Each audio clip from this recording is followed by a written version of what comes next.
FiftyFlowers, and today I'm going to show you how to make an all Phalaenopsis orchid bridal bouquet. I love this look because this is one of the only single flowers I would use in making a bridal bouquet, and not mix in some kind of other element. So I've already gone ahead, I've been storing, and I've rehydrated these. So the first thing I'm going to do is inspect for which one is my showstopper. I mean, they're all amazing, but you want like the most beautiful one to be your focal. And I think that this is going to be this one. I love this arch, and I also love how strong it is. If you feel it, it doesn't have any like droopiness to it at all. Every flower looks absolutely perfect. So I'm going to start with that.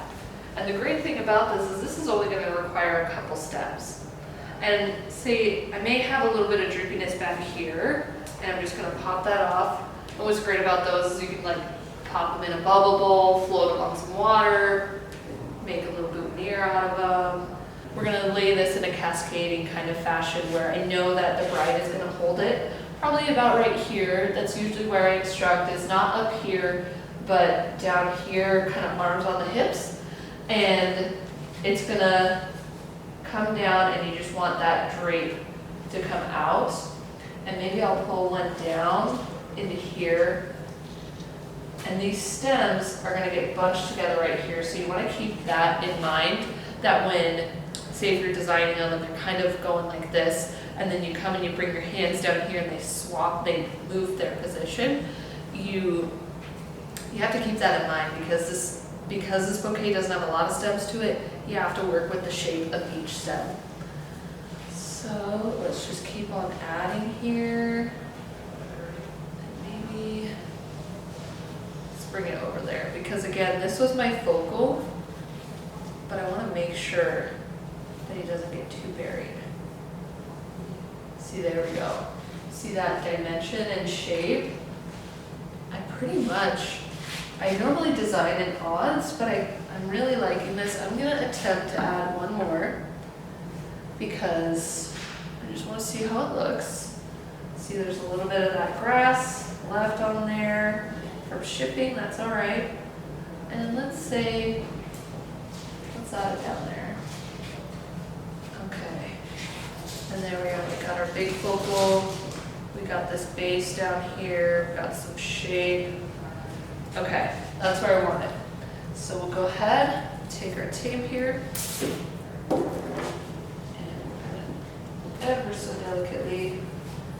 Be sure not to you don't want these right on top of each other because they can bruise each other, and you want to be very careful when you're wrapping because you can bruise the petals themselves by touching them too much. They're very delicate flowers. They really, they don't get touched a lot where they grow out in nature, so you just have to be very delicate with them. So I'm just going to give the smallest little wrap here. And I'm not moving them around a lot. Like if you've noticed on other bouquets, I'll twist it and I'll have it upside down when I'm wrapping it. This one I am being as careful as possible, and I'm watching these stems as well as I wrap this, so that I know that tape is exactly where I want it. Okay.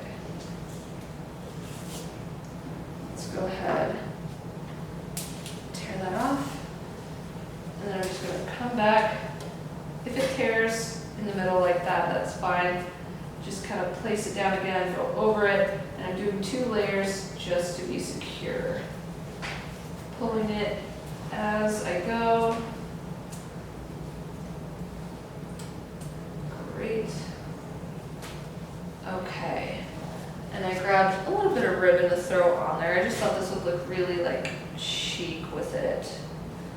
And there's a lot here, and I don't have any scissors, but I'm just going to wrap it to kind of give you an example. And maybe it's, I am a sucker for trailing ribbons. I think it's just a beautiful aesthetic. So go ahead and pin that down in there.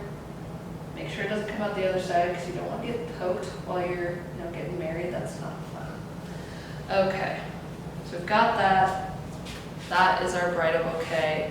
And then between when you make it and when you're walking down the aisle, go ahead and just even up all these stems, give them a good 45-degree angle cut, and store them in a vase that is going to keep them tall and proper. I'm going to put a little more water in this because, as you can see, these are so top heavy over here that if I don't have more, it's going to fall over. All right, so I did some tweaking with this bouquet and I decided I wanted to bring in another element. While I'm only using one flower, I'm going to bring in some of these amazing Monstera leaves.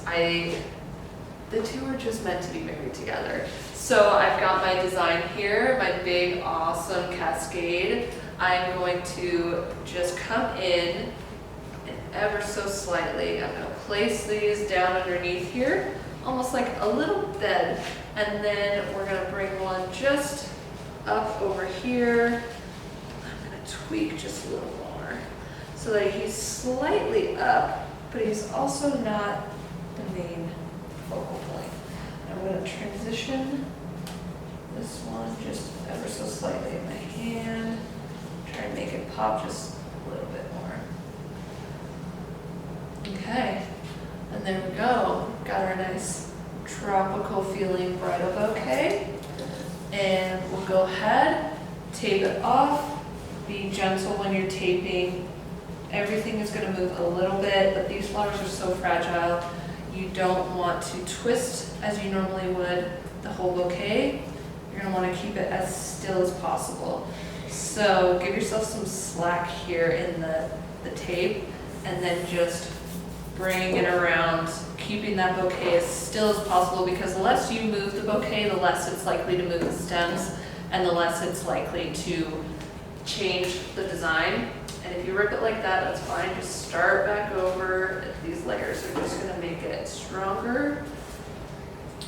And now I've got that tied up there, so I can kind of bring it to my other hand. So I am just taping like this, not moving, and see my design staying super still. And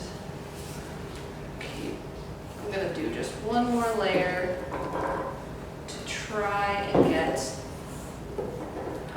that exactly where I want it, and to know that it's going to stay still when the bride or whoever's using it is walking down the aisle.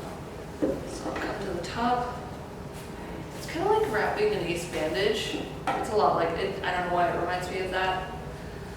All right, and then I'm going to go ahead, give these a quick cut, put everything level with each other, and I'm going to put it in a vase that can hold those stems nice and tall and still. And there we go. That is how you make an all orchid rose bouquet. Be sure to like and subscribe to the 50Flowers YouTube page so you can get more awesome, mind-blowing content like this.